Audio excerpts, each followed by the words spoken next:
Selamat pagi, salam sejahtera. Terima kasih kerana bersama dengan saya di Nazlin Unity Channel. Isu paling hangat hari ini ialah berkaitan dengan himpunan untuk menyelamatkan enakmen syariah yang berlaku di Istana Kehakiman.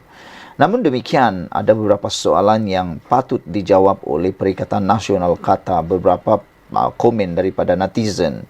Mereka kata, isu itu ataupun kes ini sudah bermula difailkan sewaktu Perikatan Nasional menjadi kerajaan pada waktu itu.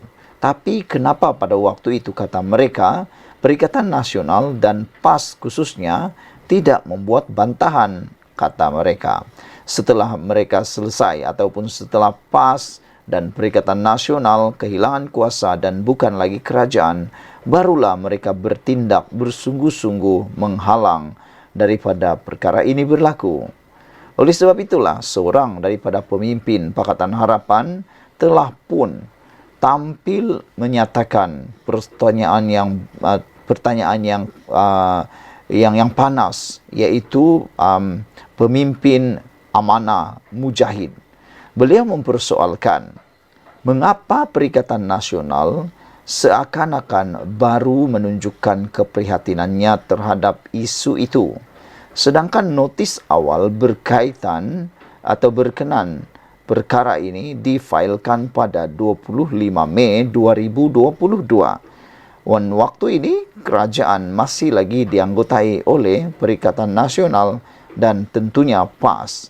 Tapi kenapa baru-baru ini baru menunjukkan keprihatinan terhadap isu itu, sedangkan notis telah dibuat pada 25 Mei 2022 lagi, manakala petition pula pada Oktober tahun yang sama.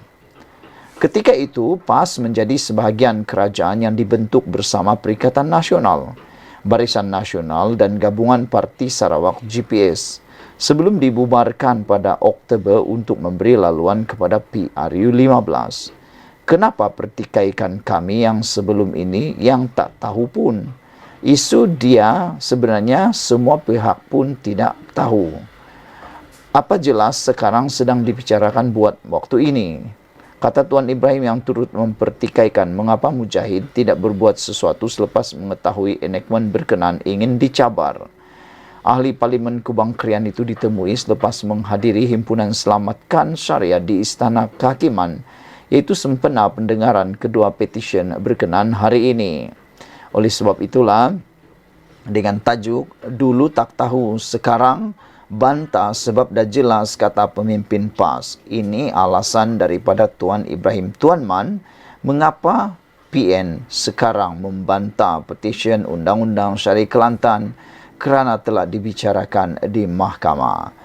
Seorang pemimpin PAS berkata pihaknya membantah petisyen mencabar enakmen Kanun Jenayah Syariah 1 Kelantan 2019 selepas tidak menjadi kerajaan kerana kini sudah jelas dan telah dibicarakan di Mahkamah Persekutuan.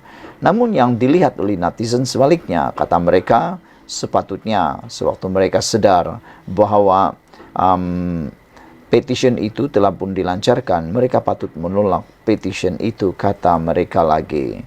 Timbalan Presiden Tuan Ibrahim Tuan Man berkata, Naib Presiden Amanah Muhammad ataupun Mujahid Yusuf Rawat tidak perlu mempertikaikan bantahan menyelamatkan Undang-Undang Syariah yang digerakkan Perikatan Nasional kini.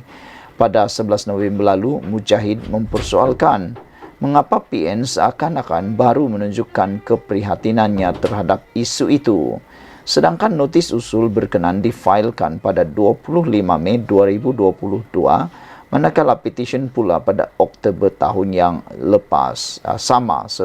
yang sama. Sekian dulu untuk kali ini. Jangan lupa tinggalkan komen anda, tekan butang subscribe. Kita jumpa lagi. Bye-bye.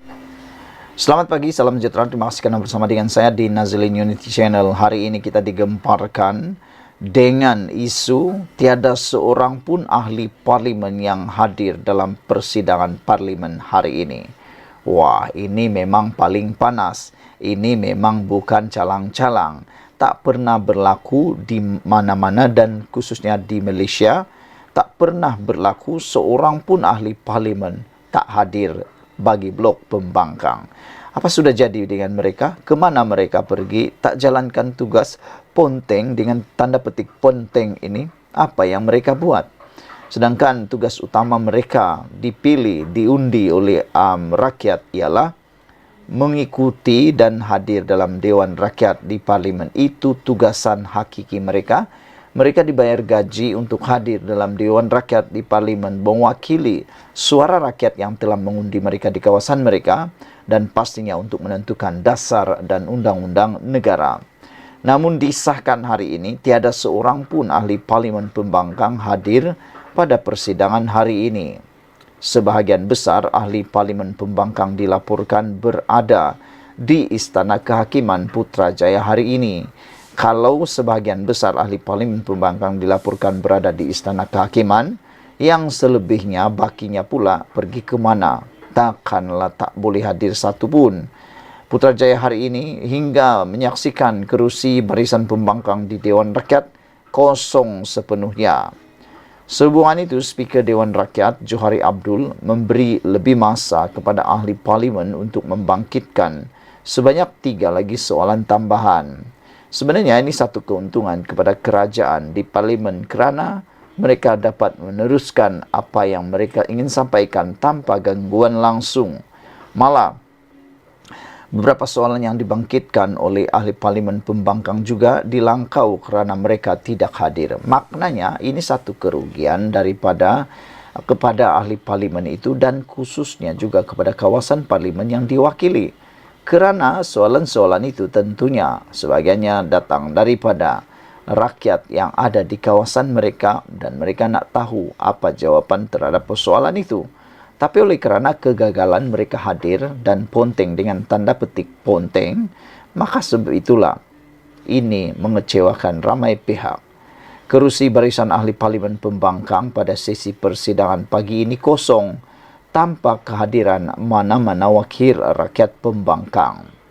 Muhammad Isyam Muhammad Isa BN Tampin bangkit mencela dan memaklumkan kepada speaker bahawa tiada ahli parlimen pembangkang yang hadir.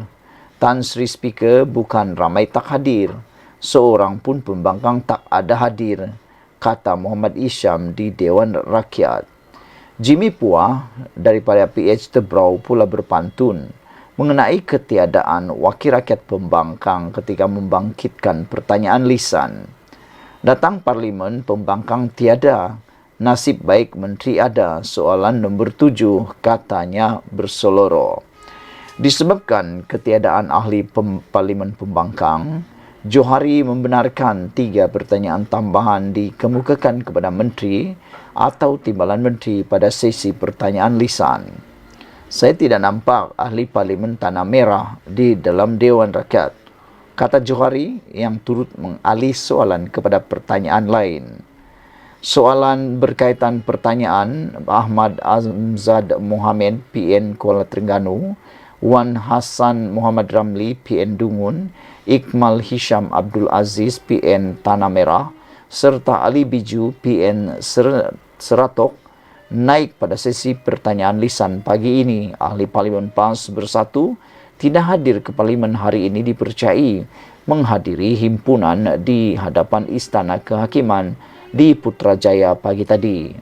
Perhimpunan Anjuran Perikatan Nasional PN itu bagi membantah tindakan 2 individu yang ingin mencabar 20 peruntukan dalam enakmen Kanun Jenayah Syariah 1 Kelantan 2019.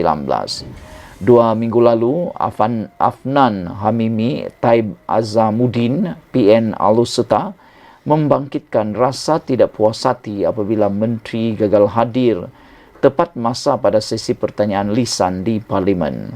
Malah dia meminta Perdana Menteri Anwar Ibrahim serta Kabinet memantau kegagalan berkenaan. Sekian dulu untuk kali ini. Jangan lupa tinggalkan komen anda, tekan butang subscribe. Malaysia kita punya, kita juga sama-sama cintai Malaysiaku. Bye-bye.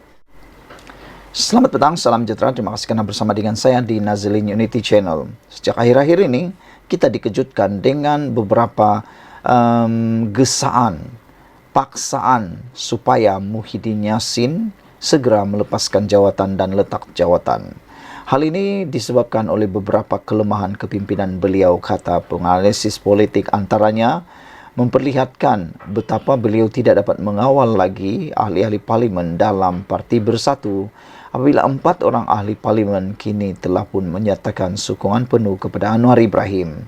Selain daripada itu, Muhyiddin juga dilihat sudah mula kehilangan rentaknya di dalam dunia politik, terutamanya dalam Perikatan Nasional yang kini baru sebentar tadi kita telah membacakan bahawa Mursyidul Ampas telah menegur Muhyiddin Yassin atas tindakan kenyataan Muhyiddin berkaitan dengan kononnya PAS sudah tepu dalam perkembangan.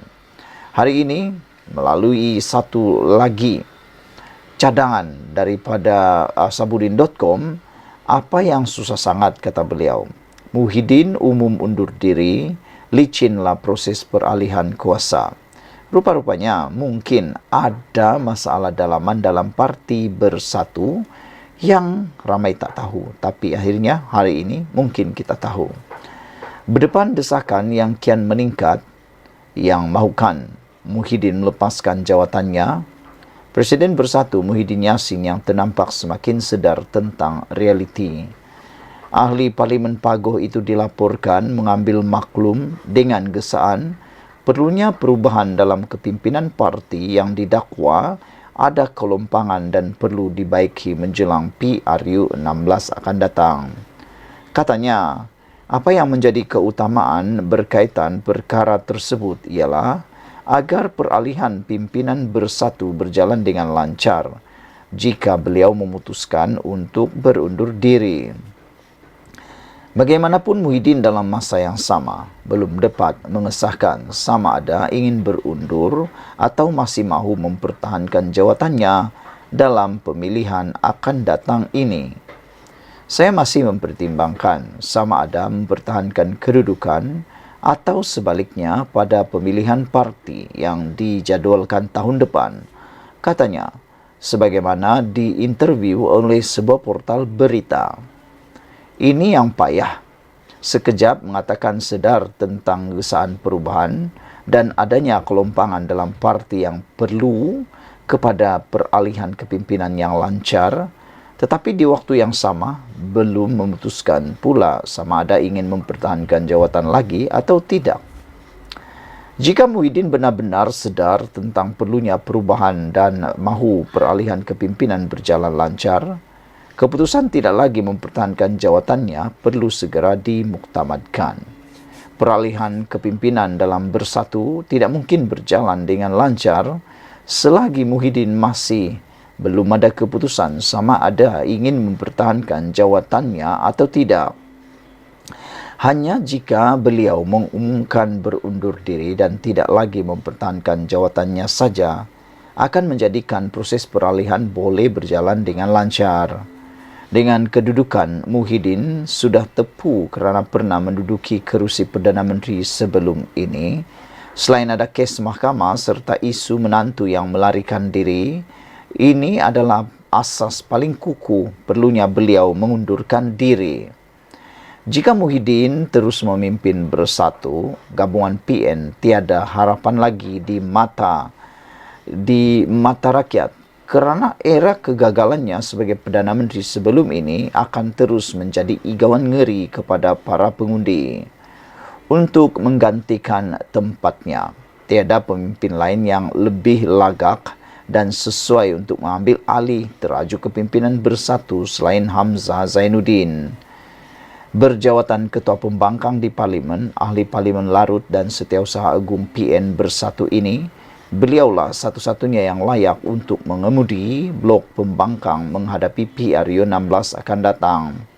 Timbalan Presiden Bersatu sekarang, Ahmad Faizal Azumu, tidak sesuai menggantikan Muhyiddin kerana beliau tidak berkedudukan sebagai ahli parlimen, malah wibawanya pun lebih rendah jika dibandingkan dengan Hamzah Zainuddin.